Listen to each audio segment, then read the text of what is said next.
बातमी बीडमधून आहे। गृहराज्यमंत्री योगेश कदम यांनी बीडच्या मस्साजोगमध्ये दाखल होत देशमुख कुटुंबाची भेट घेतली आहे आणि यावेळी त्यांना तपासाबद्दल देशमुख कुटुंबाला माहिती दिली आहे। तसंच देशमुख यांची हत्या झाली त्यावेळी जे पोलीस अधिकारी किंवा कर्मचारी केज पोलीस ठाण्यात होते त्यांची बदली कराचे आदेश देखील कदम यांनी दिले।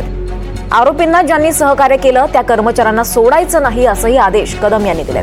देशमुख प्रकरणात मुख्यमंत्री आणि एकनाथ शिंदे यांच्याशी चर्चा करणार असंही कदम यांनी म्हटलेलं आहे।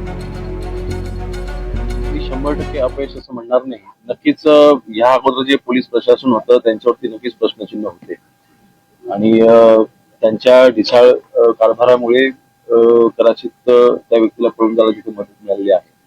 परंतु नवीन एसपींची आपण नियुक्ती केल्याच्या नंतर इथे आता पीआयच्या बाबतीमध्ये देखील कुटुंबियाचे देखील म्हणणं आहे की नवीन पीआय आहेत ते देखील अतिशय चांगल्या पद्धतीने काम करतायत आणि न्याय देण्याच्या दृष्टीने ते काम करतायत। आता जे पोलीस प्रशासन आहे त्यांच्याकडनं 100% जे काही नवे आरोपी आहेत त्यांना पकडायचा जो प्रयत्न चालू आहे तो प्रामाणिकपणे चालू आहे।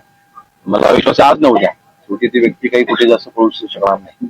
आज न उद्या त्या व्यक्तीला पकडलं जाईल आणि एक मात्र खात्रीपूर्वक सांगेन की जी काही घटना घडली मी आजच सकाळी देखील सांगितलं ही माणुसकीला काळीमा फासणारी घटना आहे। त्यामुळे अशा घटनेमध्ये जे आरोपी असतील त्याची माहिती मला आताच मिळालेली आहे।